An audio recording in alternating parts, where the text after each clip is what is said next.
Okay okay.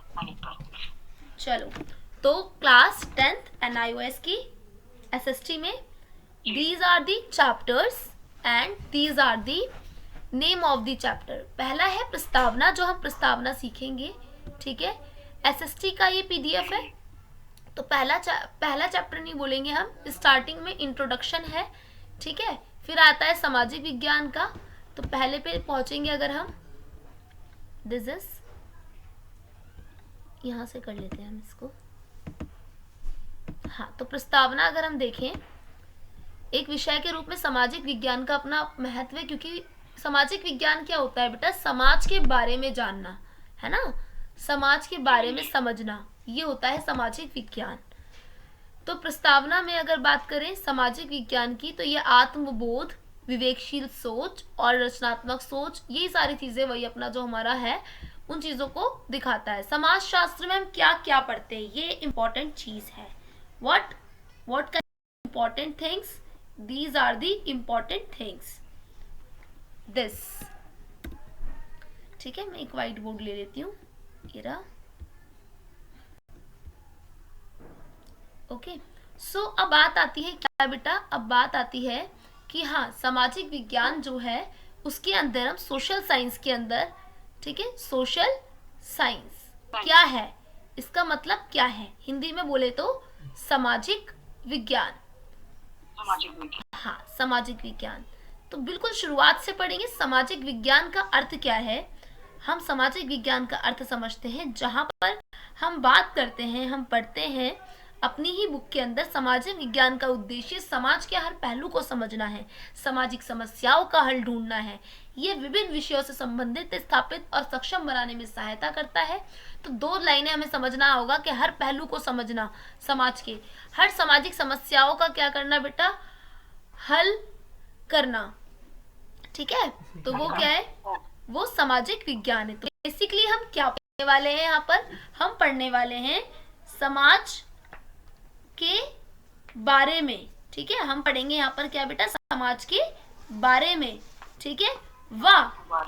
और सामाजिक समस्याओं को पढ़ेंगे, सामाजिक मतलब समाज में होने वाली समस्याओं को, है ना, सामाजिक समस्याओं को पढ़ेंगे और उनके हल के बारे में। जब समस्या उत्पन्न होती है तो साथ साथ में उसका हल भी उत्पन्न होता है, और उसे समझना हमारे लिए बहुत ज़रूरी है, और उसके हल के बारे में, है ना। तो कहीं ना कहीं कोई समस्या उत्पन्न हुई होगी तो क्या होगा, उसका समाधान भी तो हुआ होगा ना। तो इसलिए हम इसी में इसके हल के बारे में पढ़ेंगे, इसी के समाधान के बारे में पढ़ेंगे। और उसे ढूंढना, विषयों को संबंधित स्थापित करना, सक्षम बनाने में सहायता करता है। सामाजिक विज्ञान की कुछ महत्वपूर्ण शाखाएं हैं, है ना। इनकी शाखाएं क्या है बेटा, इनकी शाखा है अर्थशास्त्र, इतिहास, भूगोल, है ना। हम शाखाएं पढ़ेंगे, शाखाएं मतलब सामाजिक विज्ञान में और कौन कौन से टॉपिक के बारे में पढ़ते हैं। हम सामाजिक विज्ञान में टॉपिक्स के बारे में पढ़ते हैं, जैसे हम पढ़ते हैं इतिहास, कि आखिर समाज में पहले क्या हुआ होगा, क्यों आज का टाइम ऐसे है। फिर हम पढ़ते हैं क्या, हम पढ़ते हैं उसके पीछे का भूगोल, कि ऐसा इसलिए रहा होगा क्योंकि उसका भूगोलिक कारण ये है, जो अर्थ से जुड़ा है। अर्थ बोले तो पृथ्वी से जुड़ा हुआ है हमारी, है ना। हम पढ़ते हैं भूगोल जो पृथ्वी से जुड़ा हुआ है, ठीक है। और थर्ड नंबर पर आता है क्या, तब थर्ड नंबर पर आता है आर्थिक शास्त्र। आर्थिक शास्त्र बोले तो हम इसे बोल सकते हैं इकोनॉमी, आप पढ़ा भी होगा, या हम इसे बोलते हैं अर्थशास्त्र, है ना, जिसमें हम पता चलता है कि समाज में पैसों से रिलेटेड जितनी भी चीजें हैं वो कैसे होती हैं। फोर्थ नंबर पे हम पढ़ते हैं राजनीति विज्ञान, इन सब के पीछे क्या राजनीति है, क्या पॉलिटिक्स है ना, शासन कौन करेगा, समाज कौन संभालेगा, लीडरशिप कौन करेगा, क्या अधिकार होंगे, क्या कर्तव्य होंगे, क्या करना चाहिए, क्या नहीं करना चाहिए, सारी चीजें हम इसके अंदर पढ़ेंगे। ये समझ में आया बेटा, इसका इंट्रोडक्शन समझ में आया, होप सो आया होगा समझ में। अब आते हैं हम क्या, सामाजिक विज्ञान की मुख्य शाखाएं क्या है। जैसे इतिहास, इतिहास क्या है, अच्छा जीवन जीने की चाह में अधिक संख्या पुरुष व महिलाओं, उनके सहकारी और सहयोगपूर्ण कार्यों की कहानी है। यानी कि हम पढ़ेंगे कि पहले कैसा क्या हुआ था, हम तिथियों के बारे में पढ़ेंगे, हम डेट्स पढ़ेंगे, इस दिन क्या हुआ था, ये डेट क्यों याद रखी गई। जैसे 1947 का साल हम क्यों याद रखते हैं, क्योंकि हमारा भारत देश आजाद हुआ था, है ना। तो हम इतिहास में क्या पढ़ते हैं, कोई याद रखने वाली बात को हम इतिहास के अंदर पढ़ते हैं। पुरातत्व विज्ञान, प्राचीन काल में समाज तथा संस्कृति के अध्ययन को पुरातत्व विज्ञान कहते हैं। पुरातत्व मतलब क्या होता है, इतिहास के अंदर कोई भी वस्तु, जैसे हमें कोई चीज मिली है, घड़ा मिला है, कोई आभूषण मिले हैं, उसके बारे में हम खोज करते हैं कि आखिर ये कौन पहनता होगा, उसको लैब में लेके जाते हैं, उसके ऊपर टेस्ट करते हैं, तो उसके बारे में जो पढ़ते हैं, जैसे सिक्के, मोहरे, औजार, लिखा है ना यहाँ पर, इमारतें, हस्तशिल्प, धातु, तख्ते। जैसे अब लाल किला है, किसने बनवाया हमें क्या पता, फिर हमने देखा उस वहां पर तो पत्थरों के ऊपर खुदाई हुई है, लिख रखा है कुछ, हमने देखा उर्दू में लिखा है ना, इंग्लिश में लिखा है, तो उसके बारे में पढ़ा तो पता चला कि हाँ भाई शाहजहां ने बनवाया था, है ना। तो ये सारी चीजें पुरातत्व विज्ञान होती है कि भाई हम उन चीजों को पढ़ रहे हैं जहां पर हम जिससे जान पा रहे हैं आखिर इतिहास की किस इतिहास की गवाही दे रहा है ना। तो हम ये चीजें पुरातत्व विज्ञान में ले आते हैं। फिर आती है हमारी भूगोल। भूगोल मतलब क्या बेटा, भूगोल है आपकी पृथ्वी की बनावट। हाँ, पृथ्वी की बनावट या स्थानों का वातावरण का अध्ययन करना, जैसे पृथ्वी क्यों ऐसी है, पृथ्वी में पहले क्या था, है ना, और अब पृथ्वी की बनावट कैसी क्यों हो गई है, ठीक है, इसका वातावरण ऐसा क्यों है, कश्मीर ठंडा ही क्यों है ना, तमिलनाडु गर्म क्यों है ना। ये सारी चीजें हम पढ़ते हैं। दिमाग में ख्याल तो आता होगा ना कभी कि यार ऐसी बनावट क्यों, अरब के अंदर कभी औस क्यों नहीं पड़ती, अरब देश जो होते हैं जैसे सऊदी अरब है ना, वहां पर कभी भी बर्फ क्यों नहीं पड़ती, है ना। और अमेरिका में कभी भी इतनी ज्यादा गर्मी क्यों नहीं पड़ती, कभी बहुत टेम्परेचर क्यों नहीं बढ़ता, है ना। नॉर्थ अमेरिका में आपने देखोगे अंग्रेजों वाले जो देश है ना, यूरोप वाली कंट्रीज, वहां पर ठंड ज्यादा रहती है, जैसे स्विट्जरलैंड हो गया। तो ये चीजें हमारे दिमाग में आती है कि भाई ऐसा क्यों, है ना। और ये पानी आ रहा है कहाँ से आ रहा है, ये पहाड़ है वो कैसे बन गए, है ना। इन सब चीजों का दिमाग में आता है, तो वो भूगोल में पढ़ेंगे हम। फिर आता है राजनीतिक विज्ञान। बोले तो राजनीतिक विज्ञान यानी पॉलिटिकल साइंस। इनमें पढ़ते हैं कार्य प्रणाली, राजनीतिक व्यवस्था, बर्ताव, विश्लेषण और घटनाओं का परिस्थितियों के बीच संबंध। यानी कि ये देखते हैं कि हाँ हमारे यहाँ पे डेमोक्रेसी, हमारे यहाँ पे नेता क्यों चुने जाते हैं, राजा क्यों नहीं होते, राजा कब होते थे और क्यों होते थे, उनका क्या कार्य होता था, वो लोग हमें क्या अधिकार देते थे। ये सारी चीजें हम राजनीति में पढ़ते हैं। ठीक, समाज शास्त्र में क्या पढ़ते हैं, सामाजिक संदर्भ में मानव व्यवहार का अध्ययन पढ़ते हैं। ये समाज की संरचना एवं कार्य प्रणाली को समझने पर केंद्रित होता है। मतलब क्या कि समाज जो है जिसमें आज मैं और आप रह रहे हैं, जैसे कि क्या आपने देखा आपका परिवार, सबसे छोटी इकाई पर कौन आता है, आपका परिवार। फिर परिवार से मिलकर बनता है पूरा खानदान, है ना। फिर खानदान से पूरा मिलकर बनता है कुनबा, कि हमारे खानदान वाले, मेरी चाची के खानदान वाले, मेरे ताई के खानदान वाले, पूरा कुनबा। फिर एक कास्ट वाले लोग बन जाते हैं कि हम सारे सैफी हैं, हम सारे मलिक हैं, ऐसे बन जाते हैं। फिर इनका एक समाज बन जाता है, समाज से एक क्षेत्र बन जाता है। तो यही तो समाज शास्त्र है जो हमें बताता है कि आपस में रिश्तेदारी नातेदारी क्या चीज है। इस समाज में तो पता चला है शादी कोई जैसी कोई चीज होती है। तो ये समाज शास्त्र के अंदर पढ़ते हैं हम, ठीक है। फिर आता है हमारा अर्थशास्त्र।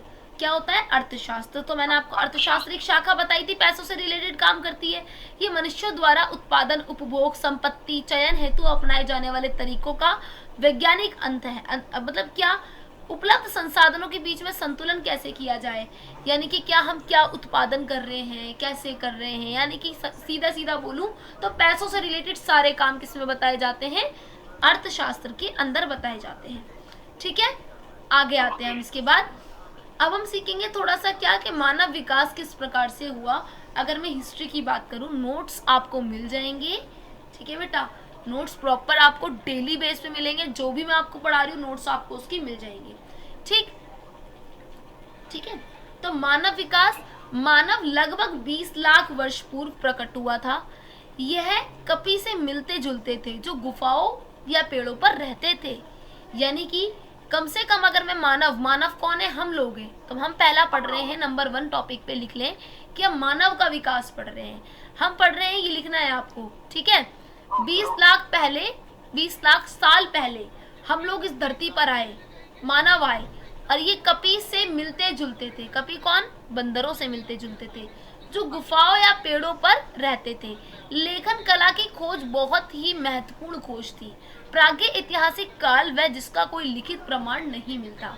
इतिहास में उस काल को कहते हैं लिखित प्रमाण मिलता है। अब देखो मैं आपको थोड़ा सा अपनी लैंग्वेज में समझाती हूँ जो आपको समझ में आए, ठीक है। थोड़ा सा अपनी लैंग्वेज में इतिहास को समझाती हूँ। तो हम पहला टॉपिक पढ़ेंगे इतिहास। क्या पढ़ेंगे? इतिहास। हाँ, इतिहास क्या है भाई? पुरानी घटनाओं को जानना इतिहास है। तो मैं आपको इतिहास के पार्ट बताऊंगी, ठीक है। कितने पार्टों में हम हिस्ट्री को बांटते हैं, ठीक है। तो हिस्ट्री की बात कर रहे हैं, इतिहास की बात कर रहे हैं। तो ये बात है इतिहास की, जिसके अंदर हम इतिहास को बांटते हैं बेटा 3 कालों में। किस काल में? काल मतलब होता है समय। काल मतलब क्या होता है? समय। मैं 3 समय में बांटूंगी इतिहास को। अच्छा जी, कितने समय में? 3 समय में। तो पहला समय होगा मेरा प्राज्ञ ऐतिहासिक काल। क्या होगा? प्राज्ञ ऐतिहासिक काल। ऐतिहासिक काल, काल आप समझ जाना, मैं लिखने रही हूँ। इसके बाद मैं लिखती हूँ आद्य ऐतिहासिक काल। आद्य ऐतिहासिक काल, ठीक है। इसके बाद मैं एक और काल लिखती हूँ जिसका नाम है जिसका नाम सिर्फ ऐतिहासिक काल होगा और कुछ नहीं, ठीक है। इसका नाम है आपका ऐतिहासिक काल। हाँ, तो इन तीनों के आगे काल आप खुद लगा लेना। अब आते हैं हम प्राज्ञ ऐतिहासिक काल के बारे में। ये कौन सा काल है? ये कौन सा समय है? अच्छा, वो टाइम पीरियड है जहां पर ना तो इतिहास को लिखा गया और ना ही पढ़ा गया। अच्छा, मुझे बता दो जरा, हमें कैसे पता? पहले बंदर जैसे ही मानव होते थे, है ना। हमने तो सिर्फ अंदाजा लगाया है ना, हमें नहीं पता था पहले इंसान बंदरों जैसे होते थे, हमें अंदाजा लगाया। अच्छा, फिर हमने अंदाजा कैसे लगाया? दिमाग में ये भी आता होगा, है ना। तो हमने अंदाजा लगाया बेटा जब हमने देखा क्या, हमें कब्रें मिली, है ना। कब्रें मिली। हाँ, आवाज आ रही है बेटा? क्या बोला था? हमें कब्रें मिली। कब्र होती है ना। हाँ, कब्र होती है ना, कब्र। हाँ, हमें कब्रें मिली या फिर हमें हड्डियां मिली, है ना। हमें हड्डियां मिली या फिर हड्डियां मिली, कब्रें मिली एंड बहुत सारे अवशेष मिले। और हमने उन अवशेषों को, एक विधि होती है बेटा, उस विधि का नाम होता है कार्बन 14 विधि। क्या नाम होता है? कार्बन 14 विधि। इससे लिखती हूँ एक विधि हो, हाँ, कार्बन 14, जिसको आप ऐसे भी लिखते हो सी। आवाज कट रही है बेटा मेरी? अम्मी उसे बंद कर दो, उसे बंद करो। 1 मिनट बेटा, 1 मिनट, नेटवर्क इशू हो रहा होगा। ये गेट पूरा खुला।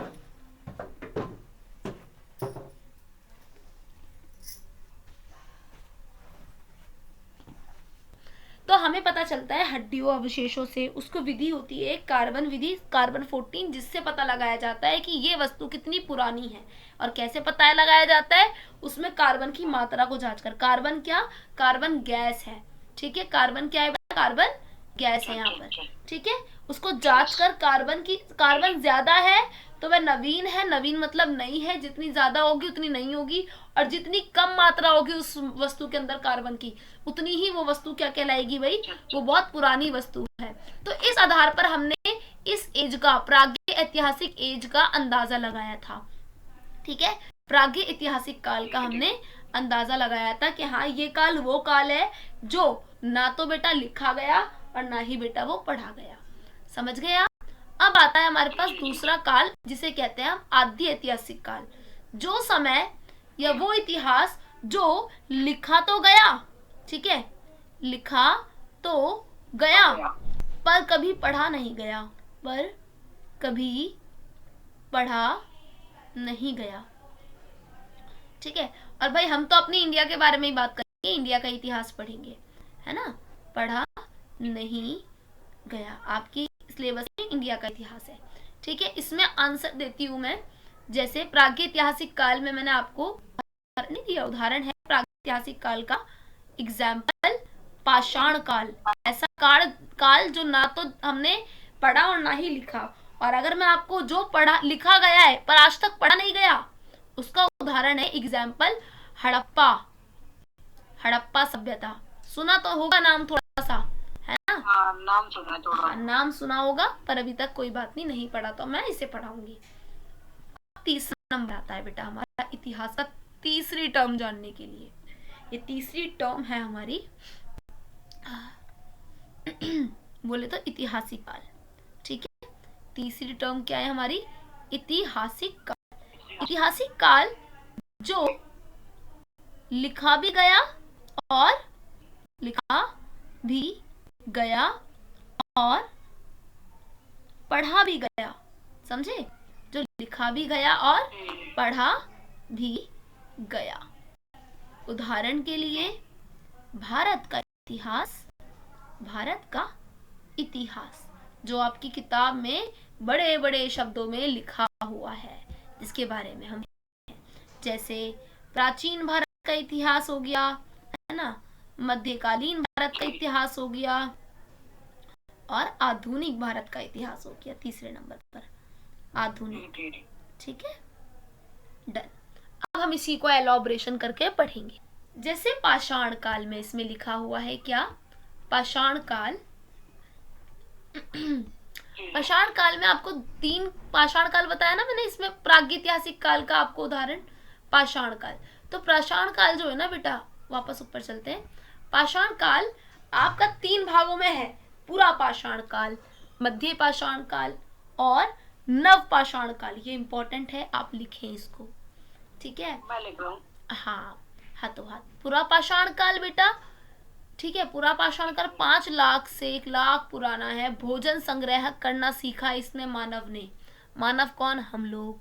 भोजन संग्रह समझते हो क्या? कि हाँ, कैसे भोजन खाना है, यानी कि आखेट करना सीखा। आखेट, पहले तो भाई किसी को इतनी अकल नहीं थी ना कि फूल गोभी किसे कैसे उगाते हैं, पत्ता गोभी कैसे उगाते हैं, है ना, ये तो नहीं पता था हमें। चिकन फ्राई कैसे खाते हैं, चिकन चंगेजी कैसे बनती है, टिक्का कैसे बनता है, उस टाइम नहीं पता था, है ना। तो उस टाइम कैसे करते थे वो लोग? आखेट करते थे। आखेट का मतलब क्या होता है? उस टाइम पे लोग करते थे शिकार, और क्या करने लगे फिर बेटा? वो मांस मज्जा नोच नोच के जानवरों का खाने लगे, है ना। इंसान को खाना तो चाहिए किसी भी हाल में, है ना, भूखा तो नहीं रह सकता इंसान, तो उन्होंने मांस मज्जा खाना शुरू कर दिया। इसीलिए शुरुआत के जो वो थे, उनके दांत भी नुकीले होते थे लोगों के। कुछ लोग आगे आगे गए जो शिकार नहीं कर पाते थे, वो लोग क्या करते थे? पेड़ के ऊपर जो कंदमूल के फल या फूल आते हैं ना, वो खाने लग जाते थे। ठीक है, कुछ चीज ऐसी दिखती थी पेड़ पे, वो खा जाते थे। ठीक, इसके बाद आता है सेकंड हमारा मध्य पाषाण काल, जो 1 लाख से 8000 ईसा पूर्व, है ना। अग्नि की खोज हुई यहाँ पर। अग्नि समझते हो क्या? आग की खोज की इन लोगों ने एक बार। हाँ, एक बार ऐसा माना हमने, ऐसा माना, क्योंकि हमें लिखा तो गया नहीं पाषाण काल, ना कभी पढ़ा गया, तो हमने सिर्फ जो इसकी चीजें मिली है ना, उससे अंदाजा लगाया है। अग्नि की खोज जो है बेटा, वो हुई है, माना जाता है पत्थर से पत्थर टच किया था तो एकदम चिंगारी हो गई थी, तो आग लग गई। तो लोगों ने अब इस आग को ना बड़ा अच्छी तरीके से यूज करना शुरू करा। बोले तो कैसे? कि देखो, अब जो मांस खाते थे ना वो लोग, अब उस मांस को सेक लेते थे तो बड़ा और अच्छा टेस्ट आता था उसमें, तो उस मांस को सेक के खाने लग गए। फिर दूसरी चीज किससे और क्या करा इन्होंने? आग का उपयोग कैसे करा? कि ये जंगलों में तो रहते थे सारे, तो भाई रात के टाइम पे जंगली जानवर हमला कर सकते थे, तो इन्होंने मशाले, मशाले समझते हो कि लकड़ी के अंदर आग जला लेना, अपनी अपनी गुफाओं के बाहर, हाँ, गुफाओं के बाहर आग जला के रख देते थे, ताकि जो जंगली जानवर है, आग, जैसे जंगली जानवर कौन ज्यादा खतरनाक है, जैसे शेर हो गया, है ना, वो हम इन पे हमला ना कर दे आधी रात में, तो इसीलिए वो मशाले बाहर जली रहती थी, तो वो दूर हो जाते थे उससे, आग से। ठीक है, फिर आता है इस काल में नव पाषाण काल। नव पाषाण काल 8000 ईसा पूर्व से 4000 ईसा पूर्व तक चला, जिसमें भोजन उत्पादक हुआ। अब धीरे धीरे उन्होंने कृषि करनी सीखी। यहाँ पे पहिए का आविष्कार भी हुआ। नव पाषाण काल में पहिए का आविष्कार भी हुआ।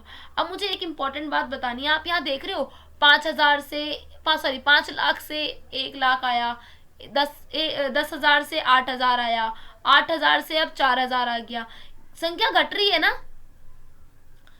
बड़ी कंफ्यूजन वाली चीज बच्चों के लिए ये होती है, ये संख्या घट क्यों रही है? हमारे यहाँ तो 2025 के बाद 2026 आता है ना, और इनके हम पढ़ रहे हैं, तो ये क्या है? मतलब समझ नहीं आ रहा थोड़ा सा, है ना। तो ये क्या चीज है, इसको समझने के लिए हम देखेंगे क्या, कि देखो इतिहास की टाइमलाइन क्या होती है, हम समय कैसे देखते हैं इतिहास में, है ना बेटा। आवाज बहुत कट रही है, समझ नहीं आ रहा कुछ। बेटा कल आ जाएगा, मैं ना इस वाईफाई वाले को कॉल कर दूंगी, अभी थोड़ा सा ना वाईफाई का नेटवर्क इशू हो रहा होगा। अब आ रही है आवाज? आवाज तो बहुत कट कट के आ रही है, समझ नहीं आ रहा, आधा वर्ड समझ आता है, आधा नहीं। कहाँ से नहीं आया मुझे बताओ।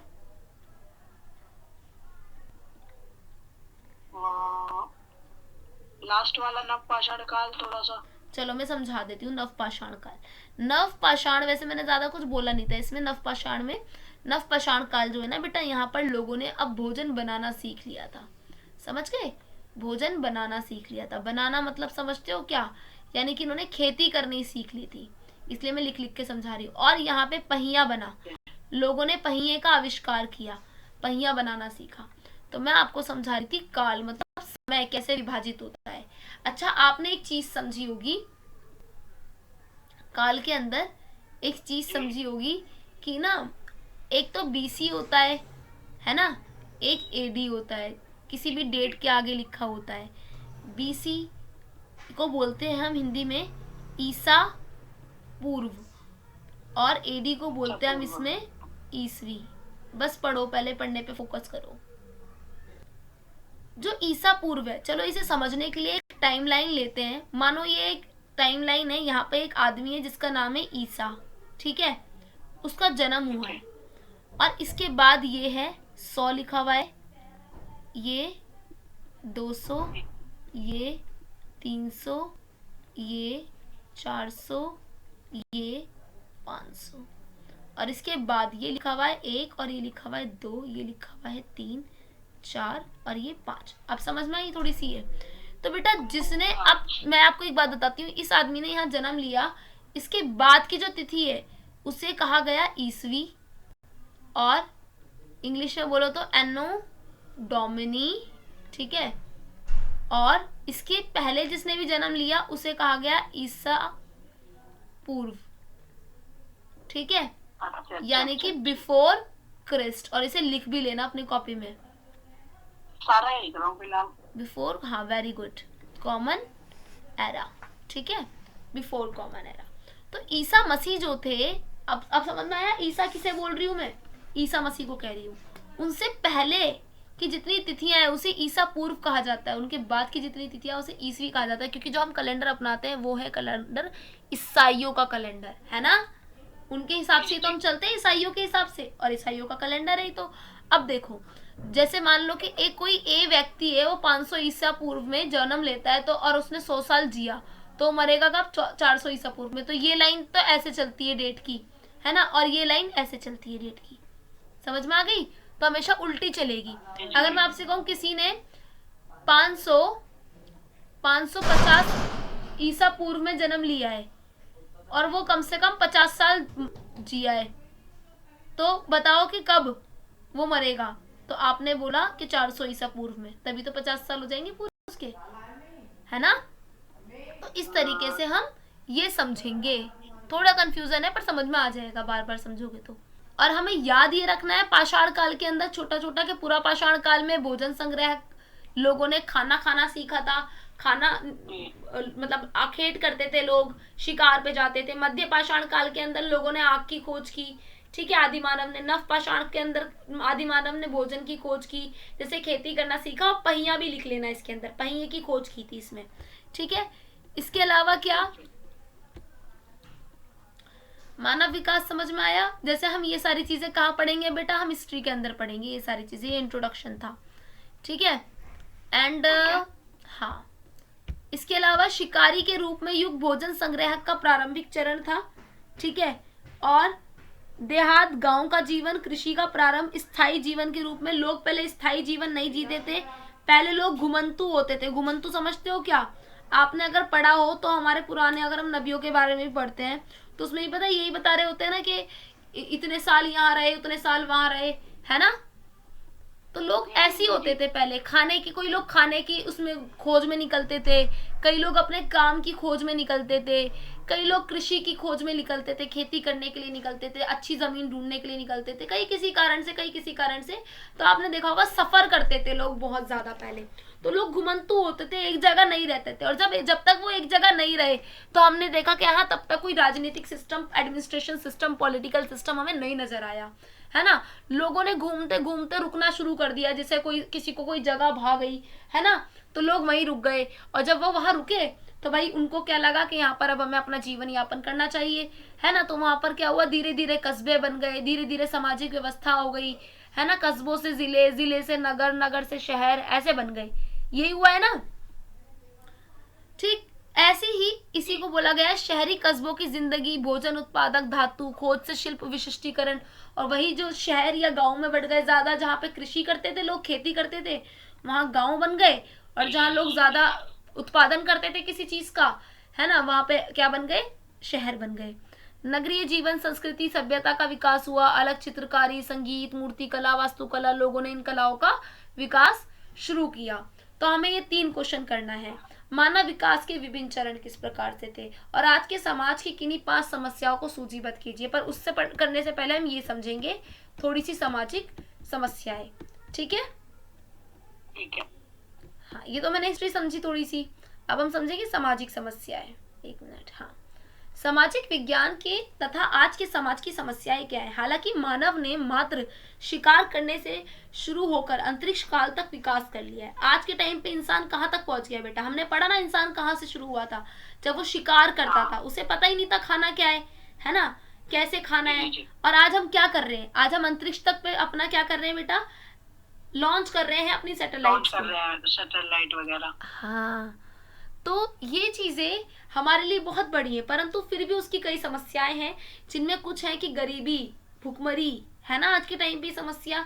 संपत्ति का असंतुलित वितरण, मतलब क्या, कोई तो बहुत अमीर है और कोई बहुत गरीब है, किसी पे ज्यादा प्रॉपर्टी है और किसी पे नहीं है, बिल्कुल भी नहीं है किसी पे, तो कोई तो बिल्कुल सड़क पर है, कोई तो रोजगार पर है, कोई बेरोजगार पर है, कोई बिल्कुल खत्म बेरोजगार पर है, बेरोजगार मतलब जिस पे रोजगार नहीं है, और कोई क्या है बेटा, कोई किसी के पास रोजगार तो है पर उससे वो सेटिस्फाइड नहीं है। Minute,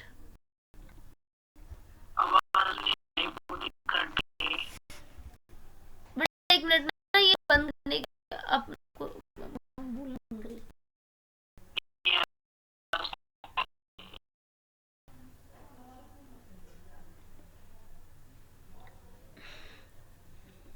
this is demo class.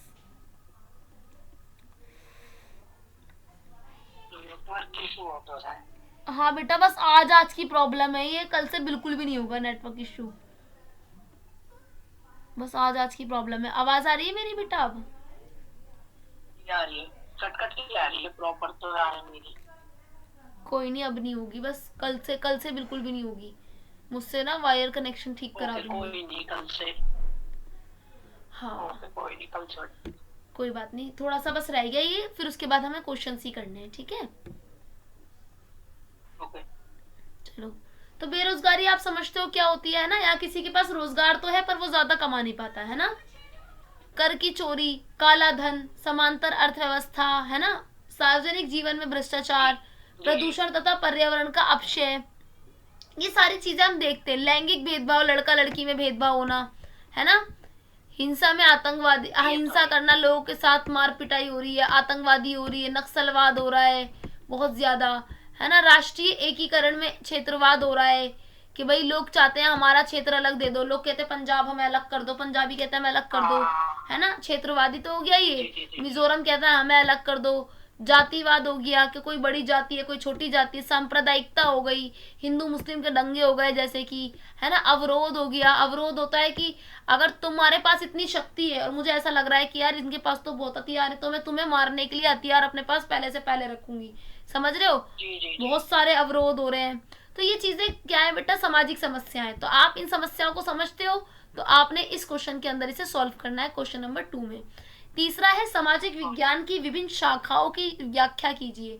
तो शाखाएं मैंने आपको बताई ना, कौन कौन सी हैं, कौन कौन सी शाखाएं मैंने बताई। इतिहास है ना, और ये इतिहास है, भूगोल है। हाँ, 4 या 5 भी बता सकते हो आप बेटा। देखो मैंने ये तो बता दिया आपको, इतिहास बताई थी, भूगोल बताई, आर्थिक शास्त्र, राजनीतिक शास्त्र। एक तो आप ये भी लिख लेना इसके अंदर 5वां पुरातत्व विज्ञान, जिसमें हम विज्ञान, ठीक है, जिसके अंदर हम इतिहास की चीजों के बारे में पढ़ते हैं। और चौथा समाज शास्त्र, समाज के बारे में पढ़ते हैं, समाज शास्त्र, ठीक, जिसमें हम किसके बारे में पढ़ते हैं, समाज के बारे में पढ़ते हैं। समाज। होप सो समझ में आ गई होगी इतनी तो, है ना। तो अब तीसरे क्वेश्चन को इस तरीके से सॉल्व कर सकते हो। अब आप एक बार ये रीड करो, ठीक है, चाहे इसका स्क्रीनशॉट ले लो, मैं इसको दिखा देती हूँ आपको पहला पेज से। हाँ, मैंने सारे ले लिए वैसे तो। हाँ, एक बार इसको रीड करो, जो भी मैंने अभी तक पढ़ाया है आपको, यहाँ से अर्थ से रीड करो और मुझे बताओ कि मैम मुझे यहाँ पे कंफ्यूजन आई है या ये समझ में नहीं आया। सामाजिक विज्ञान का उद्देश्य अपने समाज के हर पहलू में समझाना तथा सामाजिक समस्याओं का हल ढूंढना है। विभिन्न विशेष समन्वय स्थापित करने में हमें सक्षम बनाने में सहायता करता है। सामाजिक विज्ञान की कुछ महत्वपूर्ण शाखाएं हैं: अर्थशास्त्र, इतिहास, तत्व भूगोल, राजनीति विज्ञान एवं समाज शास्त्र। ये पुरातत्व विज्ञान क्या है? जहाँ पर हम ये देखते हैं जो भी पुरानी वस्तुओं में मिलती है ना, उसकी खोज करते हैं, उसकी एज देखते हैं, जैसे मोहरे हो गए, सिक्के हो गए, पत्थरों पे लिखी हुई चीजें हो गई, अभिलेख, है ना, शिलालेख, इन चीजों के बारे में पढ़ते हैं।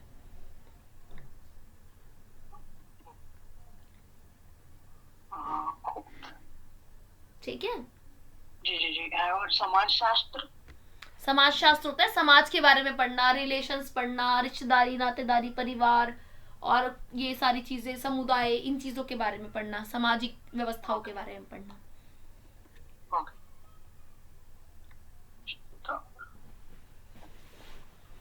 ठीक है।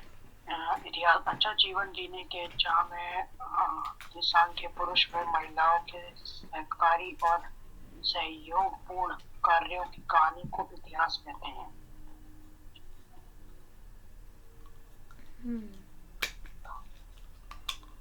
सहयोगपूर्ण, इसका मतलब सहयोगपूर्ण, सहयोगपूर्ण मतलब इन सबको साथ में पढ़ना। अच्छा, ठीक है।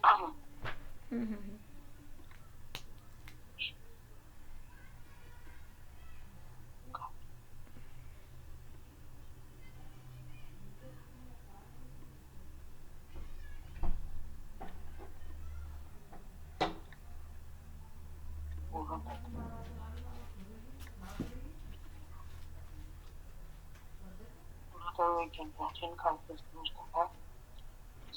अध्ययन को तत्व विज्ञान कहते हैं। प्राचीन समय की घटनाओं के अंशों को हम पदार्थ अवशेष के द्वारा खोज सकते हैं, जैसे कि क्लासत, कार्बो, टूटी हुई ऐतिहासिक इमारतें, लिपि, स्तंभ, जैसे कुतुब मीनार है ना, वो भी एक तरीके का स्तंभ ही है। अच्छा, स्तंभ की तख्तियों